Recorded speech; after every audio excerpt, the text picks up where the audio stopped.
In a world where the boundaries between faith and science are often blurred, there exist tales of possession and exorcism that have captivated human imagination for centuries. One such story, a harrowing and tragic account, is that of Anneliese Michel, a young German woman who underwent a series of exorcisms in the late 1970s. This is a story that will take us on a journey into the heart of darkness, where the lines between good and evil are constantly shifting, and the very fabric of reality seems to be torn apart.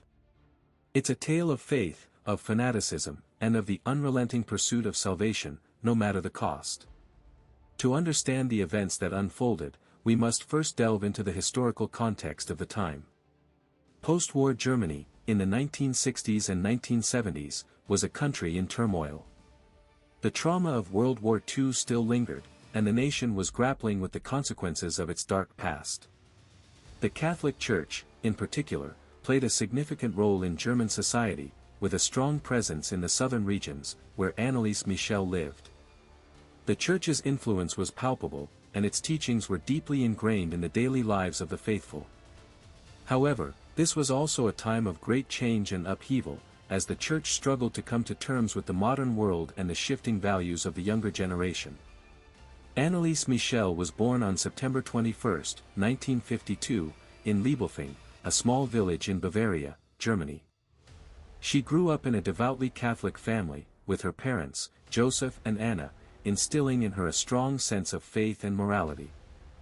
Anneliese's early life was marked by a deep devotion to her faith, and she spent countless hours praying, attending church, and participating in various Catholic rituals. However, as she entered her teenage years, Anneliese began to exhibit strange and disturbing behaviors, which would eventually lead her family to seek the help of the Catholic Church. At first, Anneliese's behavior was dismissed as a phase, a typical teenage rebellion against the strict rules and conventions of her family and community. But as time passed, her actions became increasingly erratic and bizarre. She would experience convulsions, hear voices, and exhibit an intense aversion to religious symbols and objects. Her parents, desperate for a solution, turned to the Church, hoping that the priests and the sacred rituals of the Catholic faith could provide some answers and relief for their daughter. And so, Anneliese's journey into the world of exorcism began, a journey that would ultimately lead to her downfall and tragic demise. The Catholic Church, at the time, had a very specific protocol for dealing with cases of alleged possession. The ritual of exorcism, as outlined in the Church's official guidelines, was a highly secretive and closely guarded procedure, known only to a select few. The Church's approach to exorcism was rooted in the idea that demonic possession was a real and tangible threat, one that required a spiritual response. The priests and exorcists of the Church were trained to recognize the signs of possession, which included symptoms such as convulsions, speaking in tongues, and an intense aversion to sacred objects and symbols. In Anneliese's case, the Church's initial response was cautious and measured. The local priest, Father Ernst Alt, was called upon to assess the situation and provide guidance to the Michel family.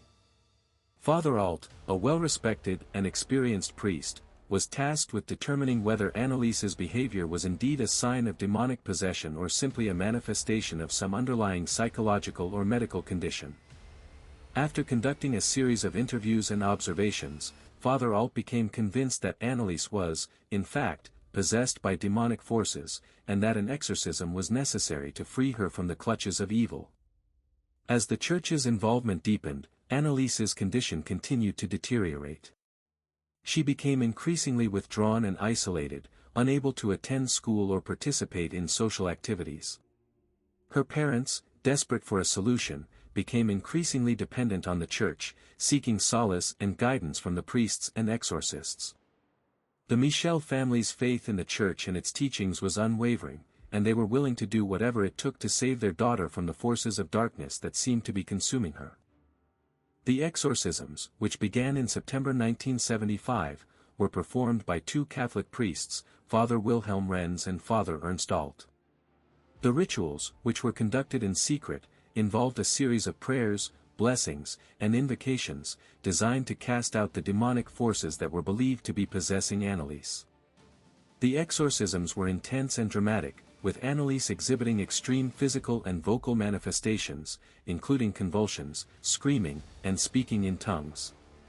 The priests, fueled by their faith and conviction, were determined to free Anneliese from the grip of evil, no matter the cost. As the exorcisms continued, Anneliese's physical and mental health began to decline rapidly. She became emaciated, weighing a mere 68 pounds, and was unable to eat or drink without vomiting. Her body was covered in bruises and welts, and she was unable to walk or stand without assistance.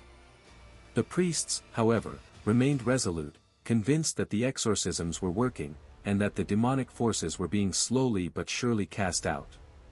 But as the months dragged on, it became increasingly clear that something was terribly wrong. The exorcisms, which were initially intended to be a short-term solution, had become an all-consuming and obsessive ritual, with the priests and the Michel family pouring all their energy and resources into the effort.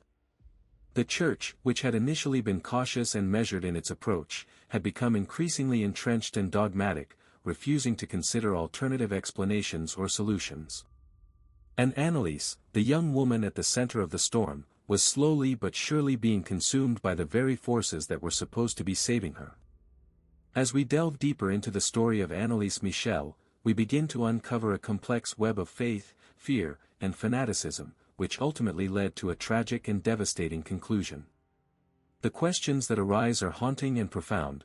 What drove the priests and the Michel family to pursue the exorcisms with such zeal and conviction?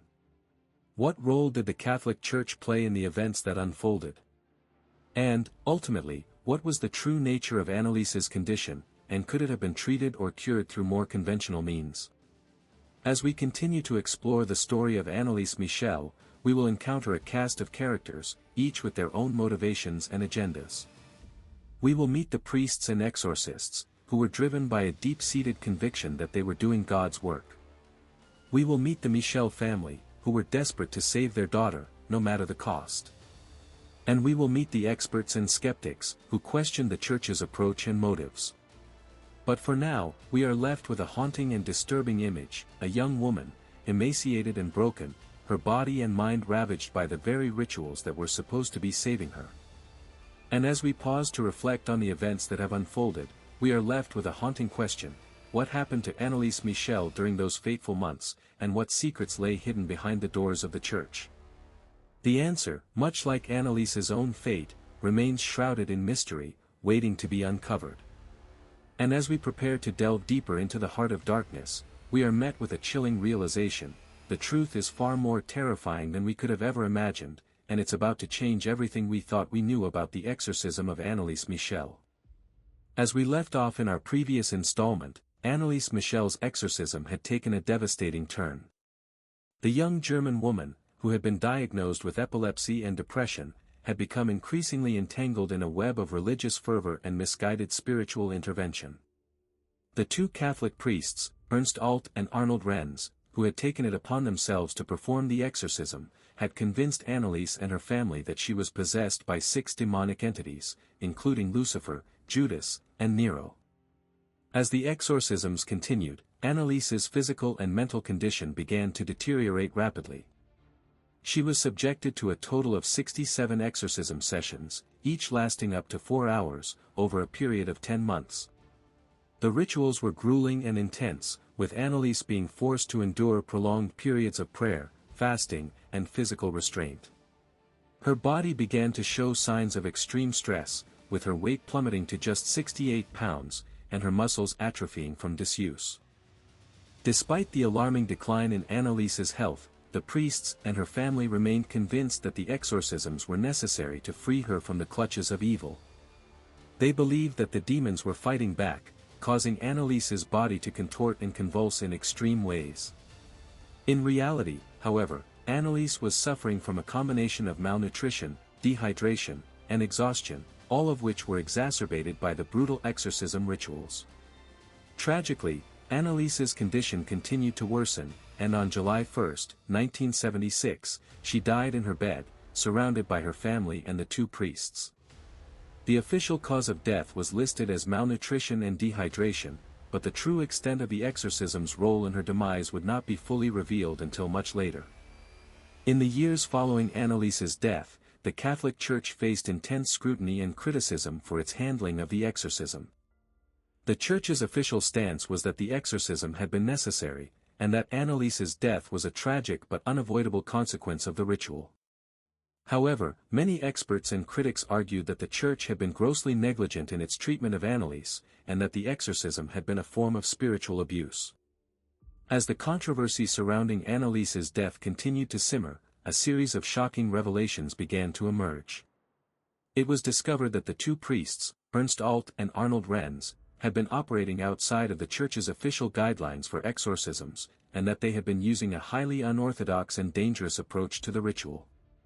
The priests had also been keeping detailed records of the exorcisms, including audio tapes and written transcripts, which would later be used as evidence in a highly publicized trial.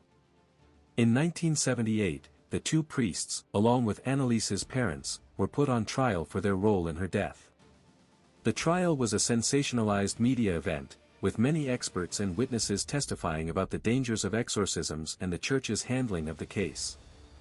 In the end, the defendants were found guilty of negligent homicide, and were sentenced to 6 months in prison, which was later suspended.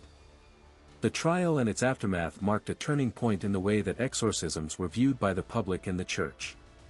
The Catholic Church began to re-examine its approach to exorcisms, and to develop more rigorous guidelines and protocols for the ritual.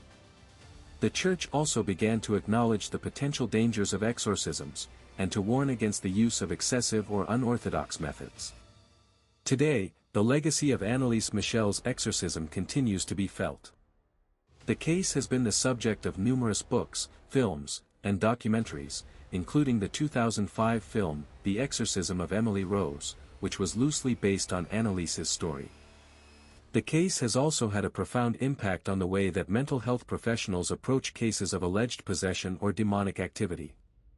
Many experts now recognize that cases like Anneliese's are often the result of a complex interplay between psychological, neurological, and sociological factors. They argue that a more nuanced and multidisciplinary approach is needed to address these cases, one that takes into account the individual's mental and physical health, as well as their social and cultural context. As we look back on the tragic case of Anneliese Michel, it is clear that her story serves as a powerful cautionary tale about the dangers of zealotry and the importance of compassion and understanding.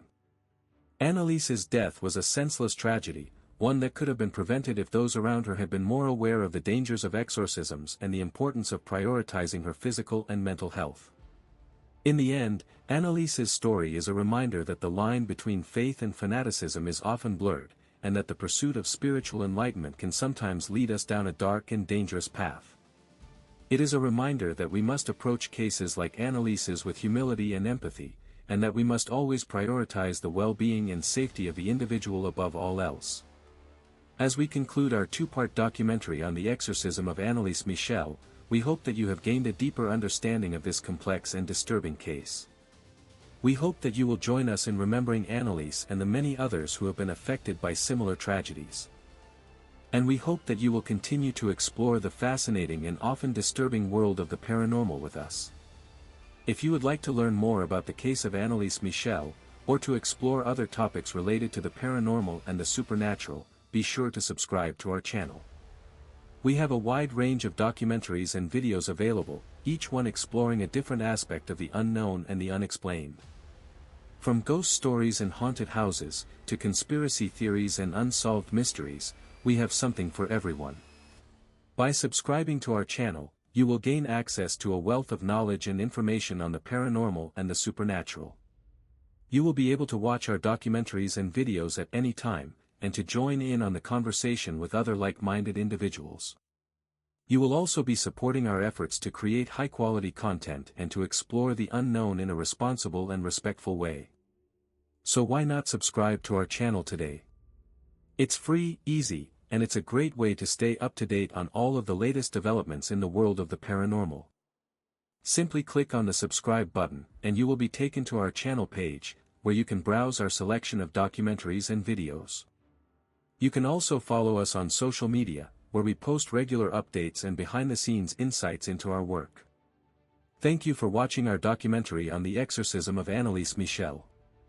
We hope that you have found it informative and thought-provoking, and that you will join us again soon for another exploration of the unknown and the unexplained. Until next time, goodbye, and don't forget to subscribe to our channel for more documentaries and videos on the paranormal and the supernatural.